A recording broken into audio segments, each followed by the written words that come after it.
अल्लाह तबारक व तआला ने हमें जो जिंदगी दी है ये दर हकीकत परवरदिगार आलम की अमानत है।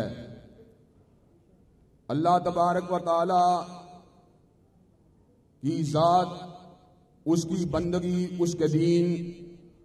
और शायर इस्लाम के लिए जिंदगी का वक्फ हो जाना यकीनन हर नौजवान के लिए सादत की बात है। हज़रात गिरामी कदर, दुनिया में बहुत से ऐसे लोग हैं जिनकी जिंदगी का मकसद फकत खाना पीना, फकत कारोबार करना, फकत अपनी जिंदगी के शब व रोज को बिताना है। लेकिन अल्लाह ताला के फजल व करम से इब्ने तैमिया की फर्जंदों की जिंदगी का मकसद, अहमद इब्ने हंबल के बेटों की जिंदगी का मकसद, दाऊद गजनवी और इस्माइल सल्फी के शाहीनों की जिंदगी का मकसद, अलामा शहीद और हबीबुर रहमान के फर्जंदों की जिंदगी का मकसद, जनाब अमीर मोहतरम प्रोफेसर साजिद मीर साहब के कारकुनों की जिंदगी का मकसद ये है, कट तो सकते हैं, मर तो सकते हैं, मगर शायर इस्लाम के ऊपर समझौता करना गवारा नहीं कर सकते। हज़रात गिरामी कदर, आज शायर इस्लाम के हवाले से दो मरकजी नुकात की बात हो रही है।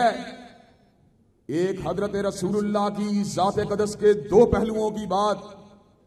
और एक आपकी सोहबत से फैद उठाने वाले हजरात साहबाए किराम रिज़वानुल्लाह अलैहिम अजमाइन के दिफा की बात। हजरात गिरामी कदर, हजरत रसूलुल्लाह की ज़ात कदस का, आपकी हुर्मत का और आपकी नामूस का तहफ़्फ़ुज़ करना अल्लाह के फजल करम से हर मुसलमान की जिम्मेदारी है। और हजरात गिरामी कदर, जब भी कभी यहूदियों ने, जब भी कभी सहयूनियों ने, जब भी कभी दहरियों ने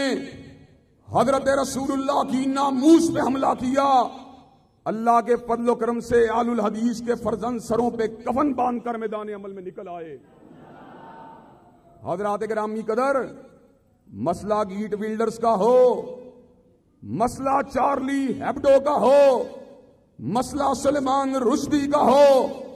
हमने हमेशा ये पैगाम दिया है, तहजीबों के तसादुम को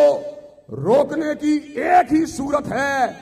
कि हजरत रसूलुल्लाह की इज्जत के तहफ़्फ़ुज़ को यकीनी बना दिया जाए।